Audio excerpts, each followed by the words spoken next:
Good evening, everybody, and welcome to Town Hall. Those of you in person, those of you on Zoom and YouTube watching, as well as those watching later at your convenience. Thank you for taking interest in these contested races for town offices. And thank you to all the candidates for their interest and willingness to serve. Thanks to Rotary for sponsoring this year's Candidates Forum again. Rotary is a service organization that seeks a diverse membership of community members that live and or work in Greater Hopkinton and are eager to provide service in a variety of ways locally, nationally, and internationally. And my last thank you is to Neil, who is my tech guru for the evening. My name is James Newsome, and I'll be moderating tonight's forum. The format of will be for each candidate to make an opening statement, answer a few questions that I received throughout the week, and I will ask the questions and ask that the candidates not engage directly with each other. Following the questions, the candidates will have an opportunity to make a quick closing statement. Unfortunately, not every candidate was able to make it tonight, and for those unable to, I have offered to read a statement from them, and I will do so for at least two. With that, we will start with the cemetery trustee race. That's you, Gail. Figure out the technology. You don't have any technology. No, but you know. There you go. You're live. Okay, I'm Gail Kimball. I'm running from, thank you all for being here. I know it's all about the cemetery trustees. I'm running for my second term as a cemetery trustee. I've served as a cemetery trustee for 5 years because I was appointed into a vacancy. And I would like a second term because there's some unfinished business. We're very lucky, I think. We have a wonderful sexton, Joe Christino, who does the day-to-day operations of the cemetery, meaning rights to bury, and he oversees our landscaping firm. But the trustees, we worry about the money. About half of our funding, our $40,000 budget, comes from the town, and the other half comes from trust funds, perpetual care funds that are invested by the trustees of the trust fund. So we oversee the expenditure of those monies. We worry about the expansion. If you look around both Kentucky and Old Hopkinton, there needs to be some plan for where the next sort of set of graves will go. And we worry, I think, a lot about the aesthetics, and we spend a lot of money on the trees. Because every time a branch comes down, we sort of worry about, is there going to be any damage to our historic headstones? So anyway, that's the work of the cemetery trustees.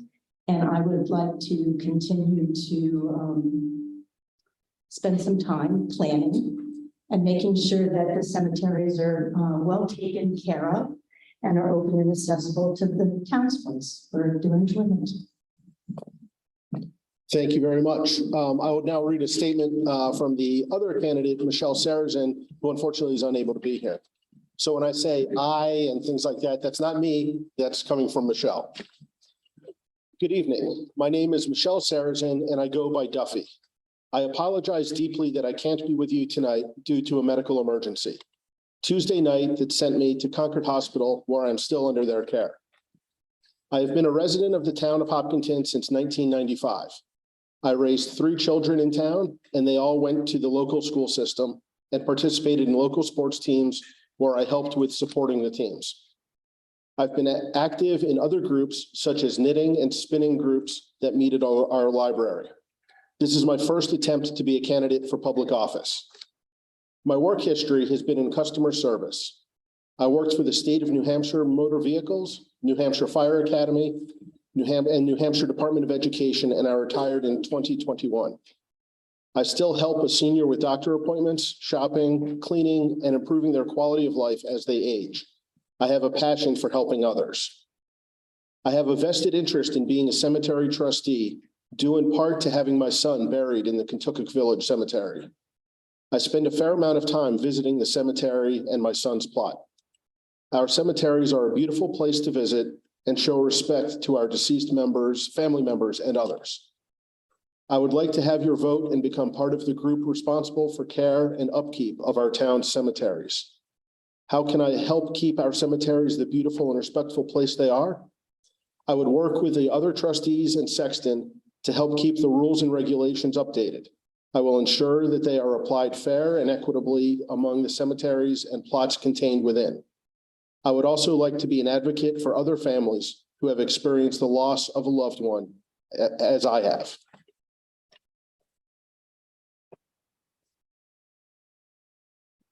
Gail, would you like to come back up for a quick question? No, that's fine. Thank you. Okay.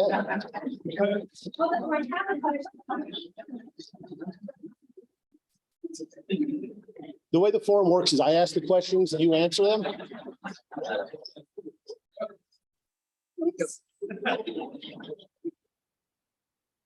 I've moderated this in the past too, as you know. What qualities do you consider necessary for an effective trustee, and how do you demonstrate those qualities? So fiscal responsibility, good teamwork with the other members, and I think some care and thought to the long-term as well as the short-term needs. In particular, the cemetery trustees there's some immediate needs and then there's some long-term needs. So it's about balancing that and working with the others and working with the monies that are available to us. Thank you. You're welcome. Some graves have fallen apart and some are unreadable. Whose job is it to make our cemeteries and graves look better? Oh, yes, that is a tough one. So every year, well, that's not true. So some years we spend money rehabilitating some of the old headstones, which are the bigger issue. And then our sexton does have some expertise, and we do have a consultant who comes in to reset stones quite frequently. So it's a battle to keep up with the Thank you. Now here's a choice for you now. Do you want to make a closing statement or put the microphone down and have us move on to the library trustees? So my closing statement would be, so it's really interesting. I think in general, over the last handful of years, not due to my work, but due to the sexton and chemical landscaping, that overall the appearance and the upkeep of our cemeteries are better than they had been. But there is no doubt that it's a money pit in terms of what could be spent on both the aesthetics and on the upkeep of the gravestones. We have 5 different cemeteries active, plus Clement Hill and Putnam Hill, and some private cemeteries as well. So it's a big job. It's a big job, and the cemetery trustees take it very seriously. Thank you very much. What are you doing here to turn this off? Just push the button. We're going to move on now to the library trustees. So if Jason or Michael are here.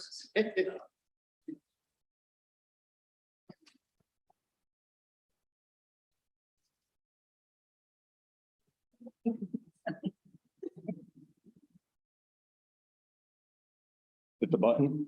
Just hit the button. See if it comes on. So this will be the contested race for library trustees with Sarah Chiappetta, who I will be reading a statement from, Jason Lacombe, who's joined us this evening, and Michael Tochi, who I do not see here tonight. So Jason, with that opening statement. Well, it's not much of an opening statement, but I get to follow Gail, so we're good. Jason Lacombe, I am running for my second term as library trustee. I have lived in town since 2007. I have just celebrated 25 years of marriage and 4 daughters, 2 of whom have graduated through the school and 2 are still working their way through. I am by trade an architect. My firm is SMP Architecture. We're based in Concord. And one of our primary work products is public libraries. So SMP Architecture was started as Shear and McChrystal, and they were the architects, the original architects of our library. So while I was not specifically involved in that project, I have historic nostalgic feel for the building. I also have the opportunity to work with several libraries around our state, currently working with, engaging, discussing library issues with about 15 libraries around. So I have a lot of experience in terms of not only designing and running libraries, but the role of the trustees. And I take it very seriously. What I really appreciate is the value that libraries bring to our communities in terms of quality of life, education, social interactions, and the ability to really get together as a community without any cost or expectation above and beyond what we pay in our taxes. So I really do appreciate that. I think the library is a valuable asset to our town, and I like to support it and see it become very vibrant. Thank you very much. The statement from Sarah Chiappetta. I'm a candidate for re-election to library trustees this year. I have been a trustee for the past 3 years and would like to continue my work for the town and the library for the next 3 years. Don't go anywhere because there will be some questions for you. I have helped the library navigate COVID closures and a safe return to work during the pandemic. I am also currently on the search committee to hire a new director to replace Donna, who is retiring this summer. My grandparents bought a house on Clement Pond in the 1950s, and I have been visiting Hopkinton my whole life.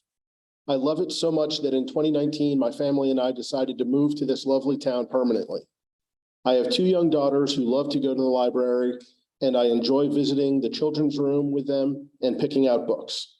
I'm a librarian by trade, and I think that my work as a librarian brings valuable insights to the trustee group. I ask that you please vote for me on election day. So the big question for you, what major challenges do you expect the library to face during the next 3 years? During the next 3 years, okay. I forgot to bring my crystal ball tonight. Library issues. So as read in Sarah's statement, we are currently in the search for a new library director. And that's really a big challenge. It's really it's a hard role to fill. We have a very valuable person in Donna that she's brought her expertise. So that is a big issue.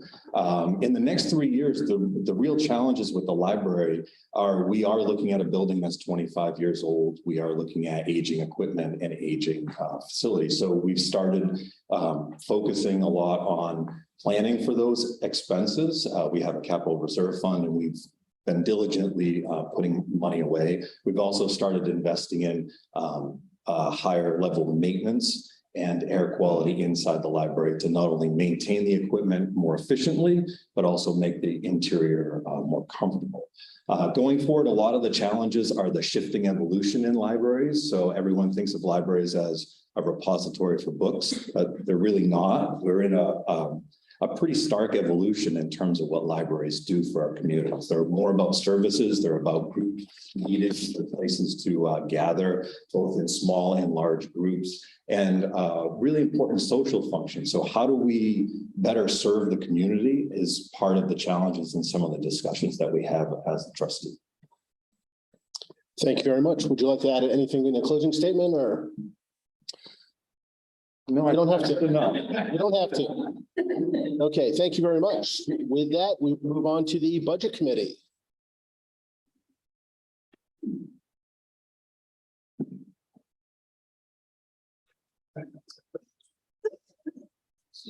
Shut up. Sure, here's the tech you.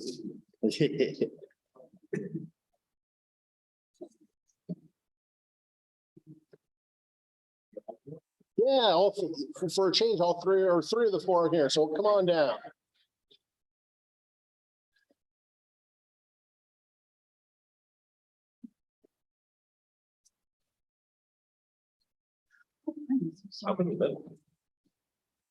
Where am I? Chair. You can decide wherever you want to go. You want to sit down? Yep. Who's going first? You're the oldest. I am the oldest. That's not correct. I think Rich, you just volunteered to go first then. Oh, I did? Oh, yeah, wait, change my glasses. So we'll start off with the opening statements for Rich Houston, and then we'll go down the line, Steve Reddy and Amy Bogart. No. Hi, my name's Rick Houston. Could you, for the Yeah. folks at home? My name's Rich Houston. I'm ready to Turn on. What? Try that one. Yep, green light's on. All right. Okay, really good with a number 2 pencil, but no, not much. I'm running for the budget committee for my 4th term because there's a lot more that needs to be done with the finances of our town. I'm 56 years old and a lifelong resident of Hopkinton. I attended Hopkinton schools K through 12, as did my children. I have wonderful memories of growing up here in town, fishing in the river and doing after school activities. After high school, I went down to UNH, down to Durham, where I got my bachelor's in science and animal science. And my dream was to come back to Hopkinton and someday run the family farm. Today, I co-own Pine Lane Farm with my sister and brother-in-law. We have 6 employees, two are part-time and 4 are full-time. And we milk 240 cows and send our milk to Cat and Cheese. Financially speaking, our town is a lot like a farm, never enough money. And that's because our community is a property poor town. 91% of our taxable assets is residential. That means almost all tax dollars that are raised at the school district meeting and the town meetings go right onto the cost of living for our homes, property taxes.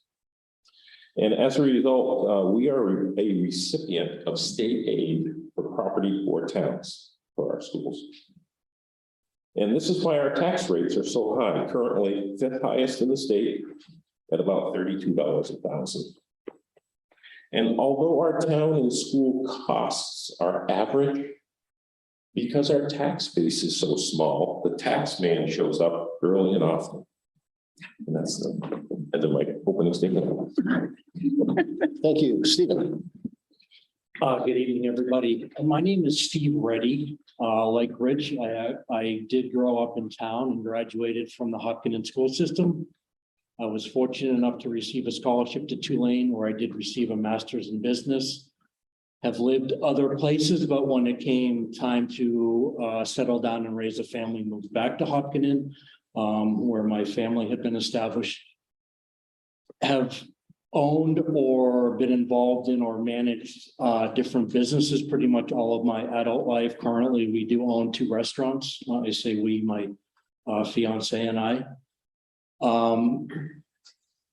I'm running for my 2nd term on the budget committee. Before I ran 3 years ago, had spent some time studying more the school budget than the town budget, and then also being actively involved in the discussion as to how much or whether we were going to modernize our schools at the time, which was somewhat of a contentious issue.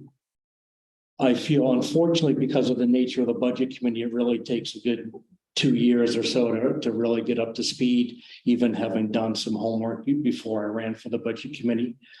Obviously, we've been through a tough budget cycle and are anticipating another one next year.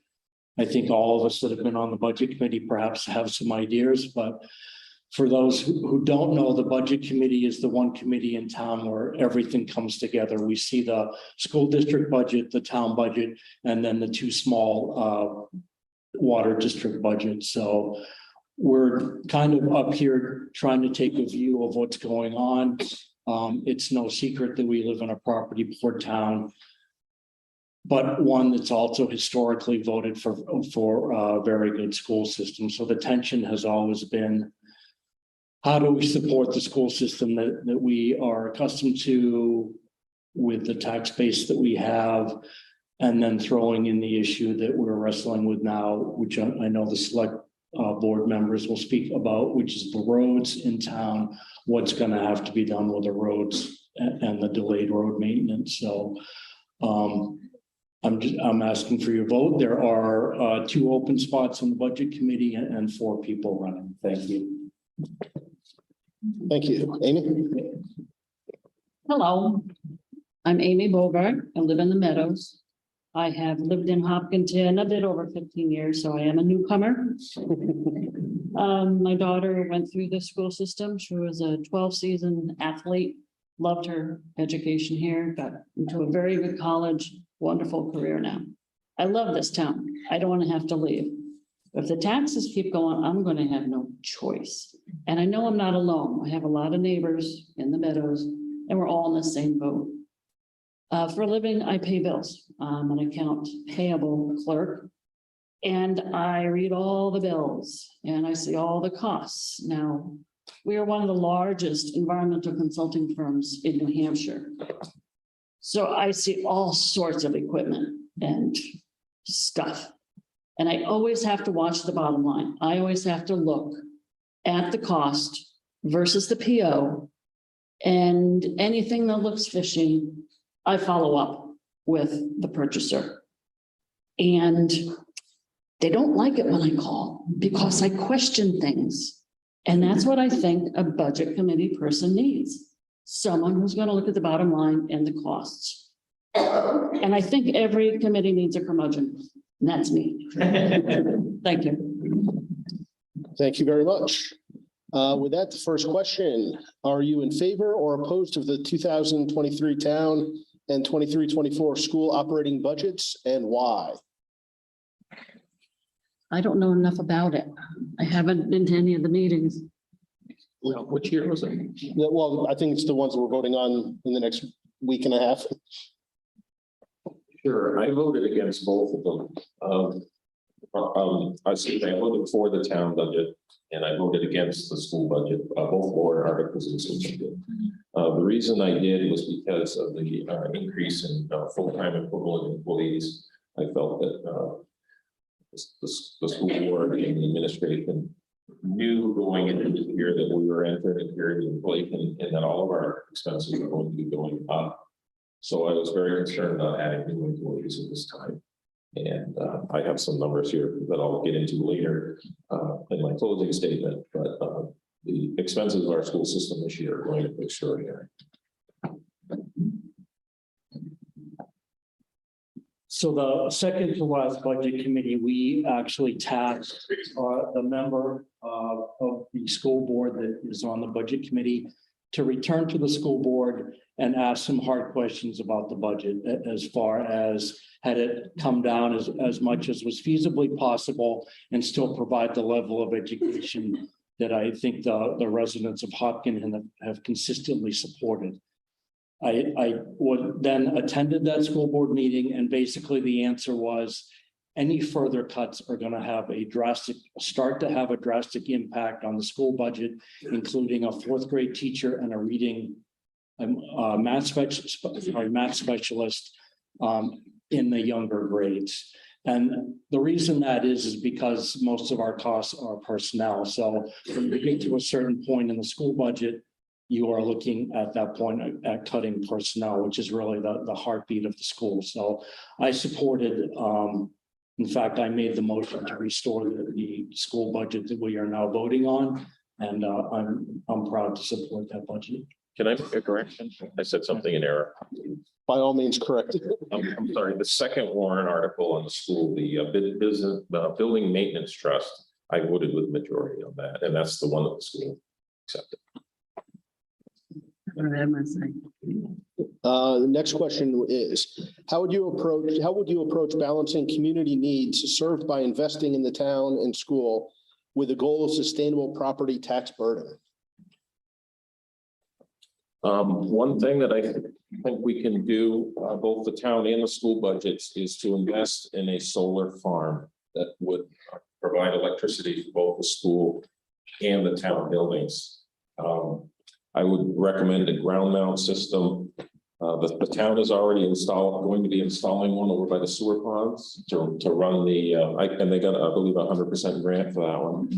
And if we can leave a few extra acres next to that and put in some ground mount solar, hook into that system to save costs, we could lower the electricity bill and also in town buildings And also, if we left some room in that system, then we could eventually go to air-to-air heat pump technology and save money on fuel oil as well.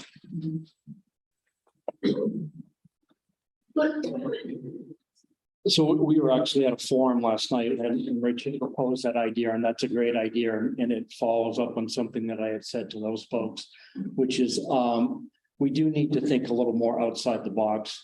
I get a lot of feedback from people that I know that have lived in town a long time and people that come into our bar and sit across from me and obviously have things to say.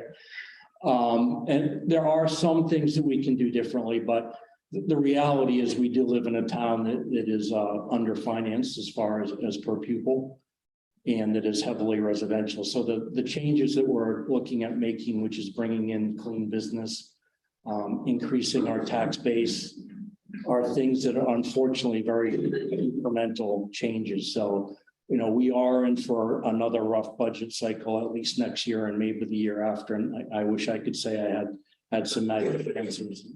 You know, I don't. I have a few ideas how we can do things differently, mostly on the town side, which unfortunately is not where the majority of the money is spent. I don't deal well with what ifs. You show me what your idea is. I compare it to what we have, and that's how I work. So I can't say I've got this wonderful idea. I like the solar. I mean, that is the future. We're, as the United States is, we're way behind. I would look at that because oil is not ever going to go down. Propane is never going to go down. We have to look for alternatives, but it can't bankrupt us. We have to look at the details. That's where the answer is, not in generalities. Sorry. Thank you. Another similar question, but more specific on a specific topic is how would you balance affordability for the taxpayers with the need for additional and significant investments in our roads?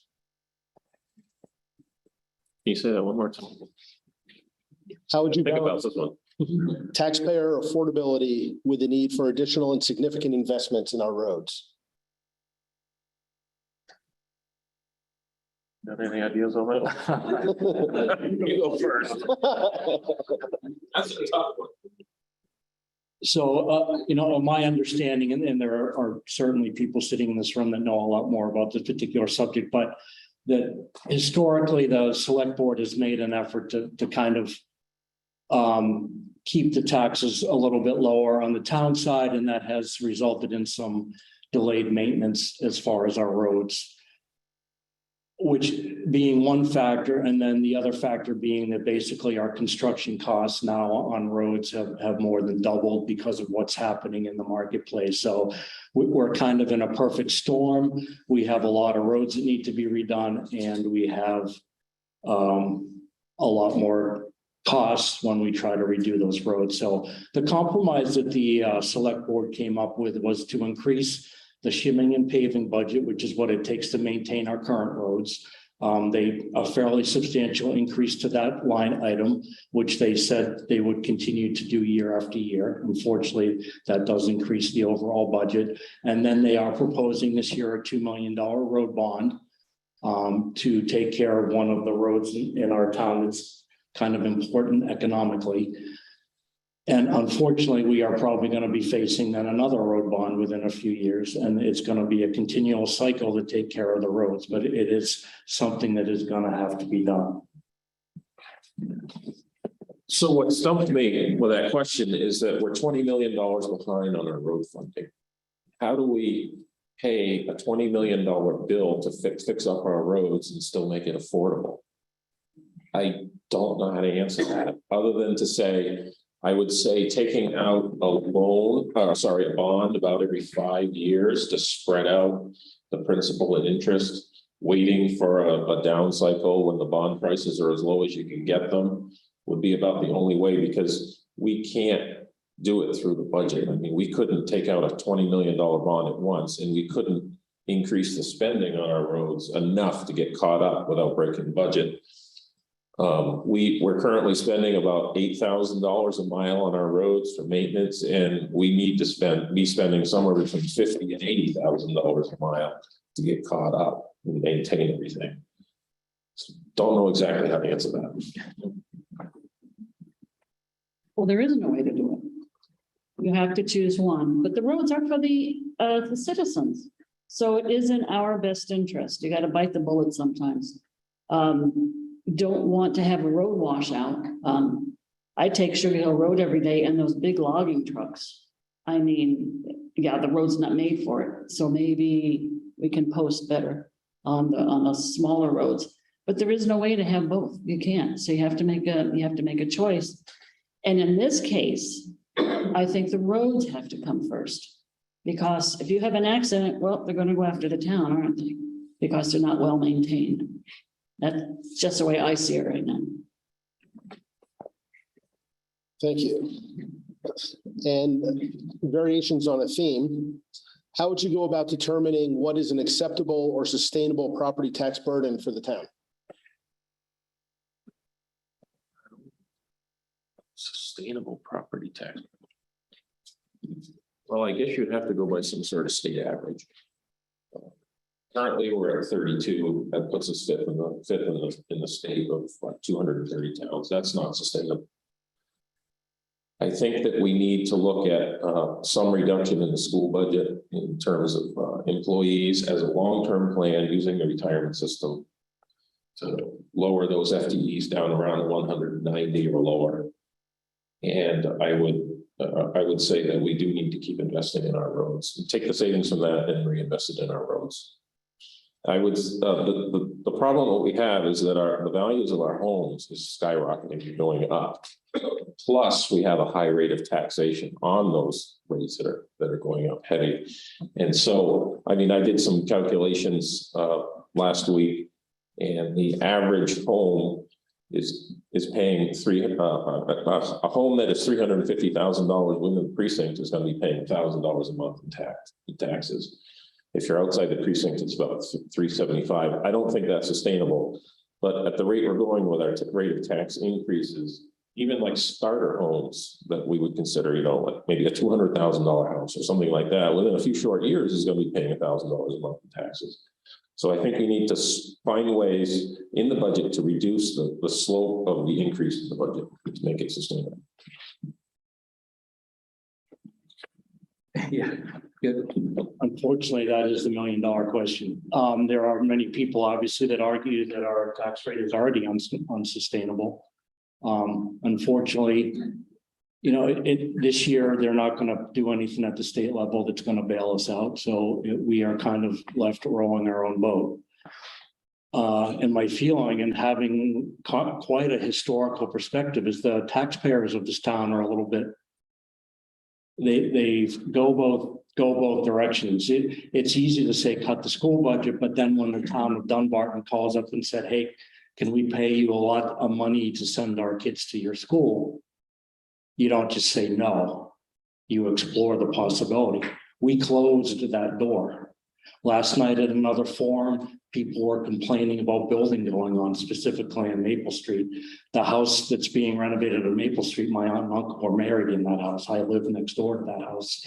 But those buildings that are being built in fields that I used to play in is going to be another $2.75 million on our assessment base in town. So the thing is, you know, we kind of have to decide what we want as a town.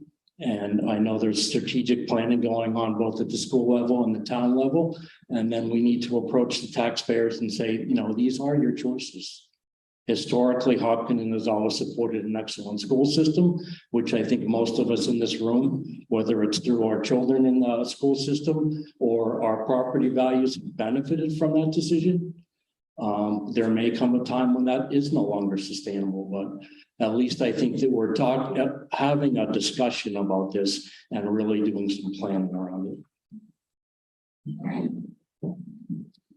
I wish I had the answer. I don't. I think the worst thing to happen to our town was our listing in US News and World Report as the #1 school in the state. I think that's when it really started to grow. A lot of families coming in. And I don't know the answer to getting business in. I don't. I know it's been talked about, and folks have spent a lot of hours trying to figure out how to bring business to our town. And I don't see that anything has happened. And I don't have any brainstorms. A big sign, come on in, we're friendly. I don't have an answer, I'm sorry, but I'm willing to listen to anybody who does have an idea and follow up and find out if it's really feasible for Hopkinton. With that, off to closing statements. Okay, I'll go first. So the school is going up approximately 1.65 million in expenses this year over last, and I spoke with Norm earlier because I spoke with Steve yesterday. We're not exactly sure what that number is. It's about 1.65 million. The town is going up 388,000. So over the next year, 2 years, we're going to see strong property tax increases as inflation continues to bite. Okay, so we talked about the road bond, $20 million. On the school side, we will lose the last of our federal COVID money that came into the school system, the so-called ESSER funds. That gave our budgets in the school system about $180,000 last year. We won't have in the future. We're going to have lower reserve funds in the school system going into next year, most likely. And we will also be renegotiating our 2 union contracts, one this year with the support staff, and then one next year with the HEA, the teachers.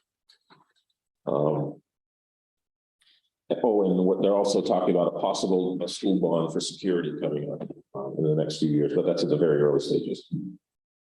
So what's different about the union contracts is that our school union contracts, for the most part, were negotiated during the pre-inflationary period when inflation was about 3%, and negotiated contracts are negotiated by cost of living. So when we renegotiate our HEA and support staff contracts, we're going to have to reflect this period of inflation that we're in their new contracts. It's going to be more expensive.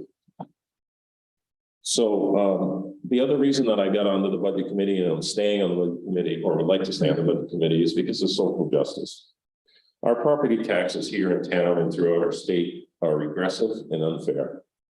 We need a tax, such as a state income tax, based on what people have the ability to pay for. We are on an unsustainable path. Taxes are going to be doubling somewhere in the 10-year time frame. So whatever you're paying for property taxes now, 10 to 12 years out, double them. And this is tearing apart the fabric of our community. And it's making the haves and the have-nots tear apart. But until we have a new system, we have to row this boat with the oars that we were given. I will continue to look for ways to minimize spending, to take the pressure off the less well-off. Look for ways to improve labor efficiency while providing for necessary town, school, and precinct services. Thank you, Rich. Yeah, we went through a very difficult budget cycle this year. Actually, we're not quite there yet. We still have to face the voters this Saturday, and then after that, town meeting. I think,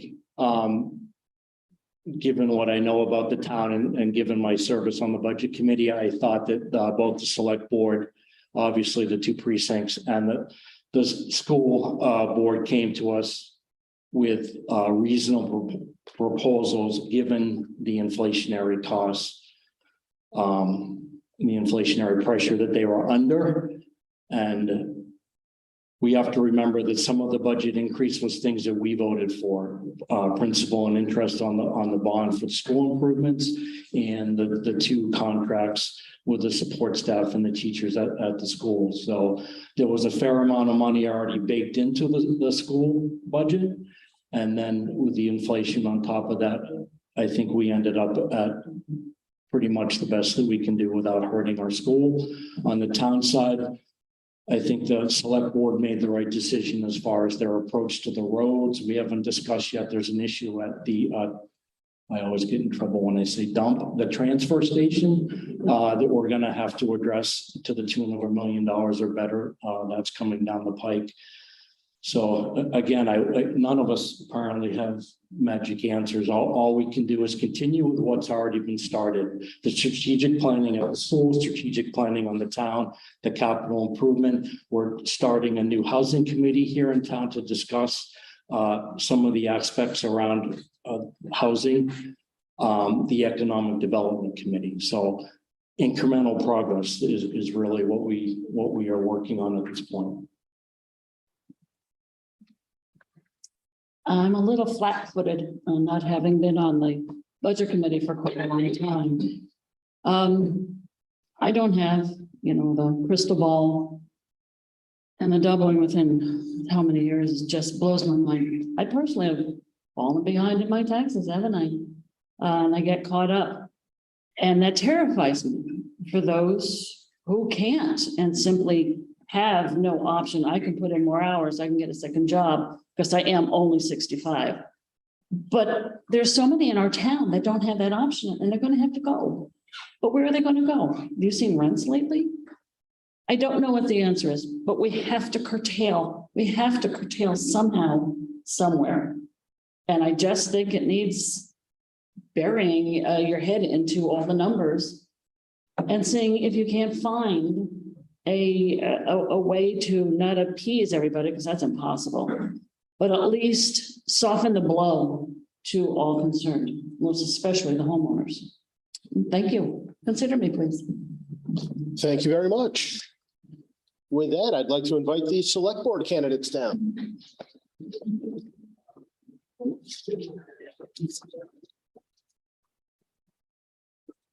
Living like this, and they can just shoot their holes.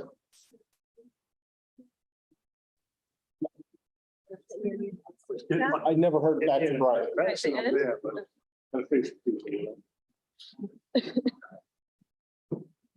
Oh, sorry. Sorry.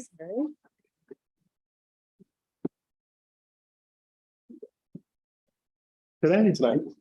Perfect. We'll see. Okay, thank you, candidates, for being here. A full slate at the table tonight. With that, opening statements. I'll leave it to you guys to decide who goes first. I'll go first. I'm the new guy. Okay, could you use the microphone for those who are watching at home and watching later? Thanks. You're on. Sing a song for us. My name is Ian Tewksbury. I've lived in Hopkinton for 22 years, a relative newcomer by most standards. My wife of 26 years, Jean, has lived in Hopkinton since the 6th grade. And our 2 children, Tressa and Connor, have graduated from Hopkinton High School, and they're now both attending college.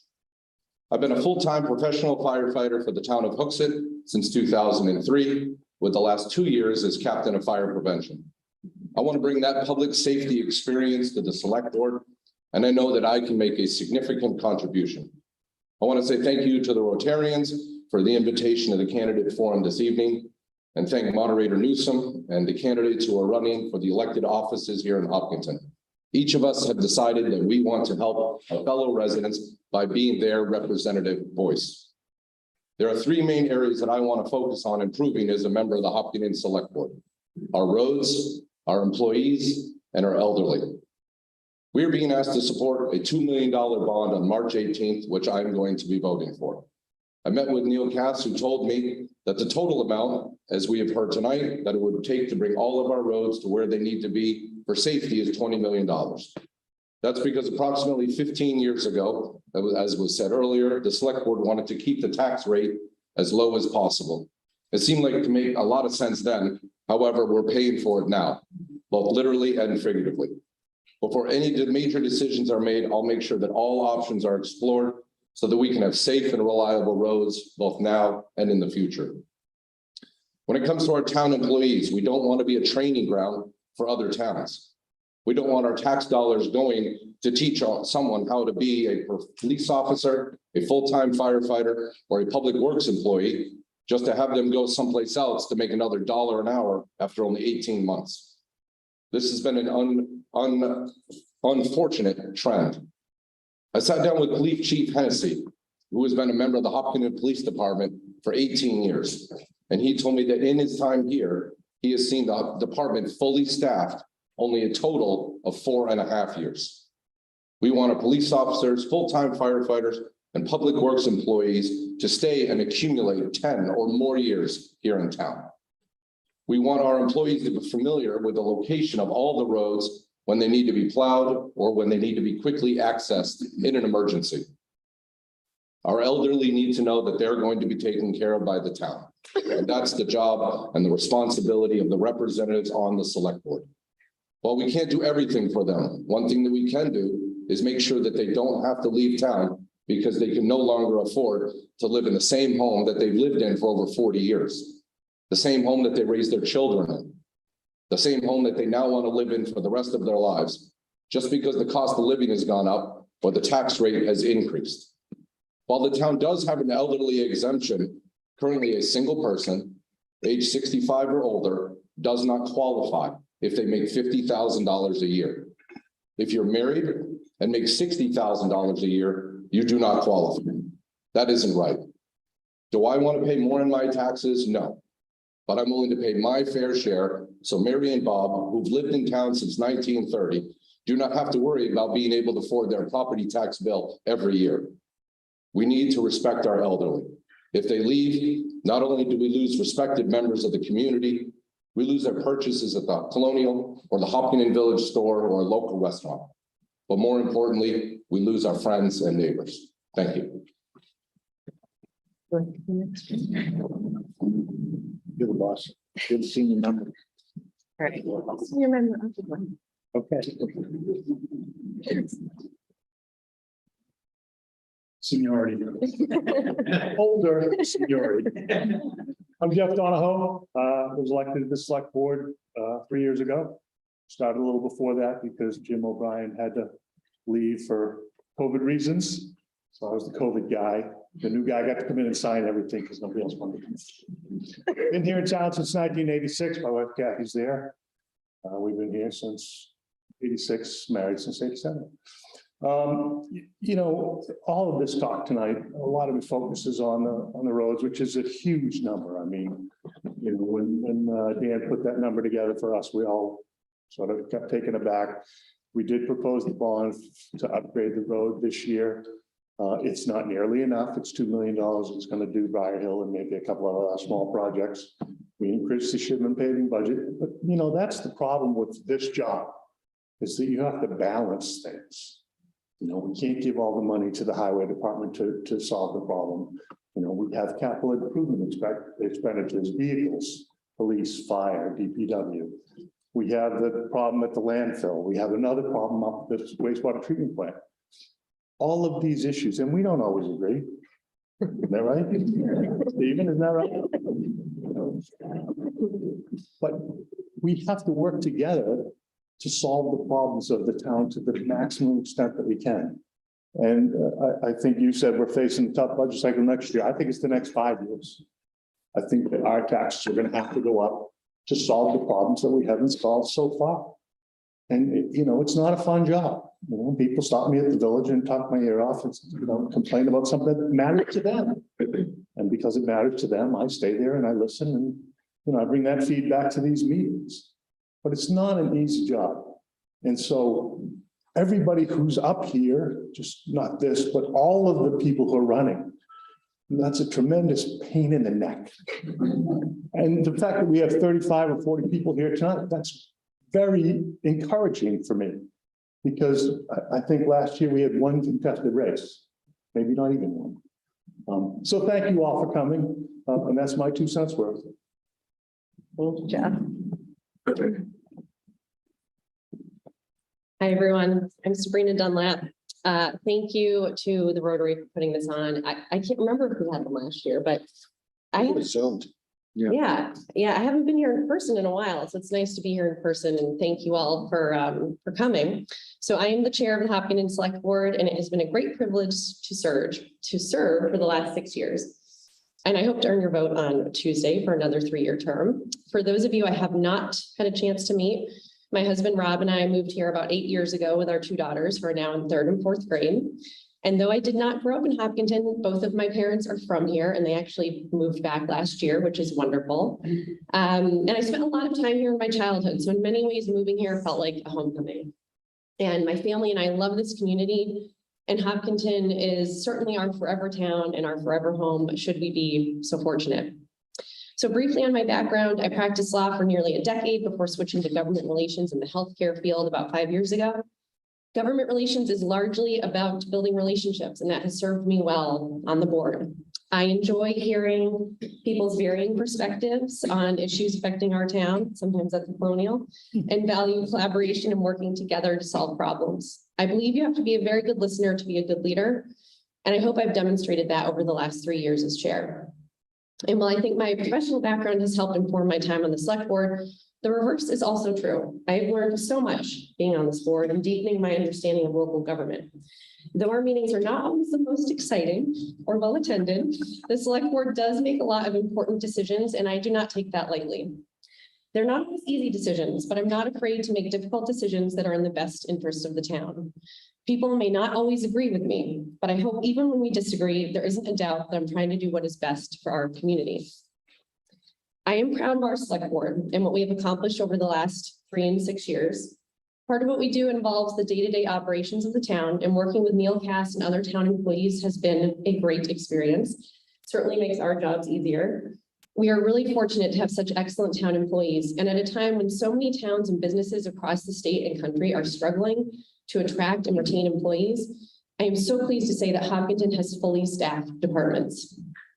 This board has also worked to be more forward-thinking, and I think does an excellent job of supporting and maintaining the many things this community values, including our conservation land and trails and community gathering and shared spaces like the library and senior center, while also working to address pressing issues that are affecting every town in New Hampshire, including rising energy costs and the ongoing housing crisis. In addition to substantive issues, I'm also really proud of how we conduct ourselves as a board. I've seen quite a few different members over the past 6 years, but one thing that is always consistent is our sense of civility and ability to respectfully debate and disagree on issues. That is something I will always work to protect. I will close by saying this. It is a privilege to serve Hopkinton and give back to a community that my family has called home for decades. My grandparents adored Hopkinton and were very involved in town. My grandfather, Phil Dunlap, was town moderator for 26 years. And my grandmother, Shirley Dunlap, volunteered in many capacities. I really enjoyed meeting people in town who still remember them because they were just truly wonderful people of the highest integrity. And every time I step foot in this town hall, I think about them and do my very best to follow in their footsteps. And I hope to continue to do so for the next 3 years. Thank you. Thank you very much. With that, first question is to Ian. You had a letter to the editor in the Concord Monitor mentioning experience with municipal budgeting process. Could you elaborate on that, please? So I've been a full-time firefighter for 18 years, and then the last 2 is captain of fire prevention. While I was a member of the fire union, part of my job was to approach the budget from the firefighter point of view. I was involved with multiple negotiating of contracts. And so you can't ask for the moon when you're dealing with negotiating. You have to, it's give and take. One of the best things that I learned is, and I fully realize that on the select board, we do not have unions that we have to negotiate with.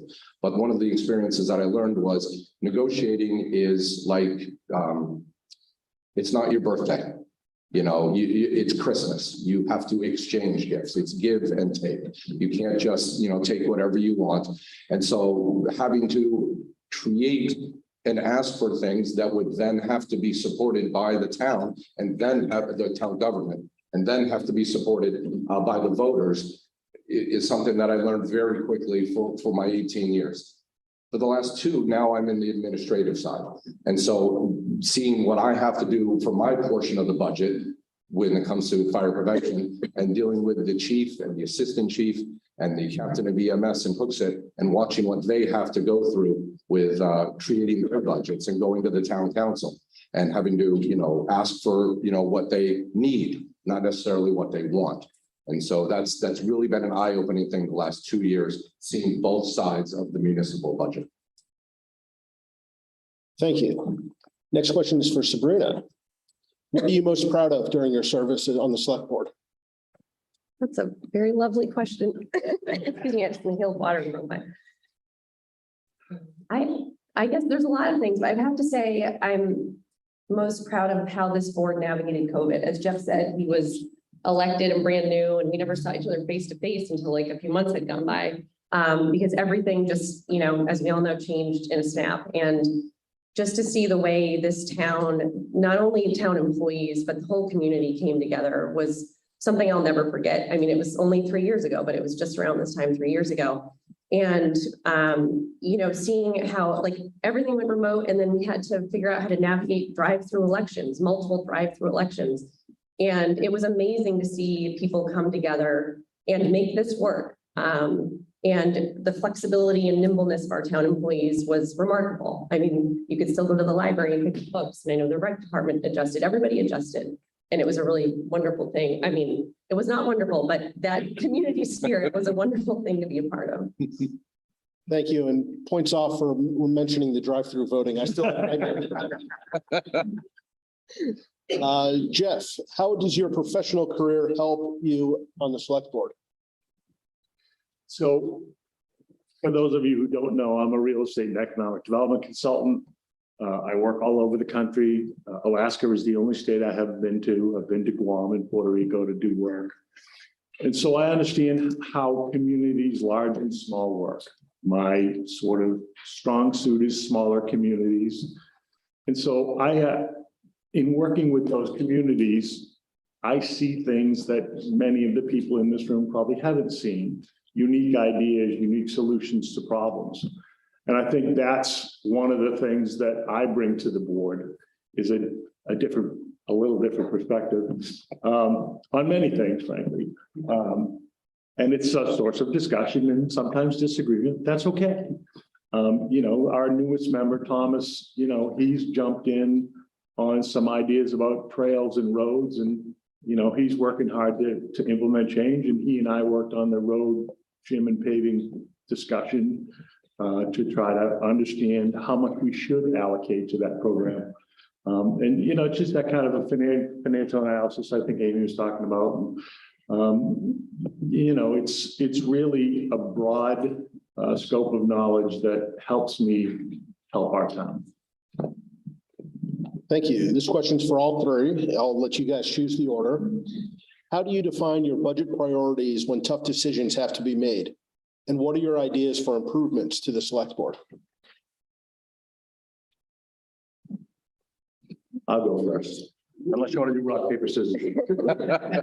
You got it. So it's the worst part of the job. Budget season is the worst part of this job. Because the department heads come in with well-reasoned needs. And the budget increase forecast is 12, 15, 17%. And we know that we can't bring forth to the budget committee a 12, 15% increase. It's just not viable. And so we have to make the hard decisions of whose budget shouldn't be as high as they've requested. And that's really difficult because our department heads are great.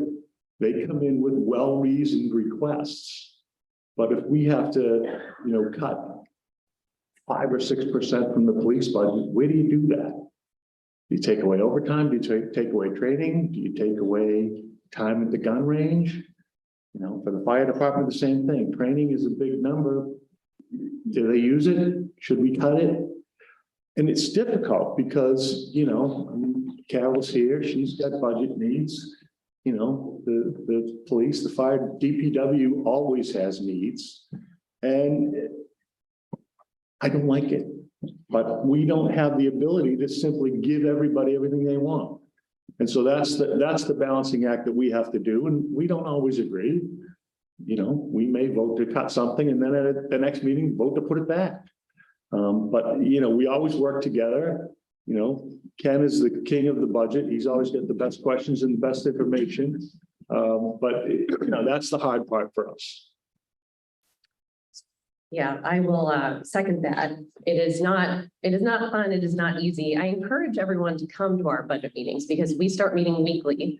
I think our budget process really starts in like October. And then we are meeting every week talking about it. And we go line by line. And the department heads and Neil do an excellent job of coming to us with very reasonable budgets, which makes our job very difficult because when we come together at the end and we have to bring the number down, it's very tough to do. So, you know, on all things budget, I don't know, there are no good answers. And we really just do the best we can to balance, and certain things get pushed off. Like I know we want to do maintenance and renovations to town hall, and that keeps getting bumped. And so things get bumped, roads got bumped for a long time, and now we're dealing with it. So it's always trying to strike that balance. And it is difficult to do. I think it's really hard to try to find that fine line, that balance. You know, what can we bring to the voters that they're going to support? You know, what is somebody going to, you know, when they look at the, you know, the tax rate, you know, increase, you know, what am I getting for my, you know, my 43 cents or my 46 cents of the town, you know, budget, you know, per thousand. And, you know, I think that the most important thing that people really care about is, you know, are my roads plowed? And when I call 911 or the police officers and as the fire department, the ambulance gonna come. And so I think, you know, trying to find that line between, you know, what those department heads are asking for, and finding, you know, how you can balance that between, you know, what we can go to the voters for and what we can ask the voters, because nobody wants to, you know, go on, you know, Saturday, the 18th and have the budget get voted down. You know, and is $1.50, 1,000 going to get passed? No, it's not. You know, so I think that's the balancing act that the select board, you know, has every time. And I think I can bring a lot of experience to that and to figure out, you know, where that line should be. Thank you very much. And with that, closing statements.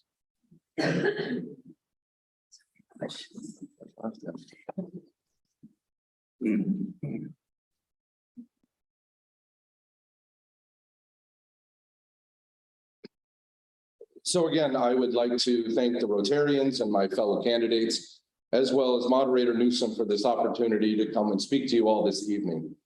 I've appreciated being able to answer questions from the residents and let people know what I will do as a member of the Hopkinton Select Board. With my promotion 2 years ago and my children now in college, it is time for me to give back to the town that we have called home for many years. I also now have the flexibility of being able to make being a member of the Hopkinton Select Board and attending meetings a priority. I want to make sure that our roads are safe, that our employees want to work their entire career here, and make it easier for our elderly to remain in their homes. I've spent the last 20 years in public safety, 18 years as a professional firefighter, and the last 2 as fire inspector. I want to bring that career experience to the Hopkinton Select Board and to the town and make this wonderful place to live even better for all of our residents. Thank you again, and I ask for your support on Tuesday, March 14th.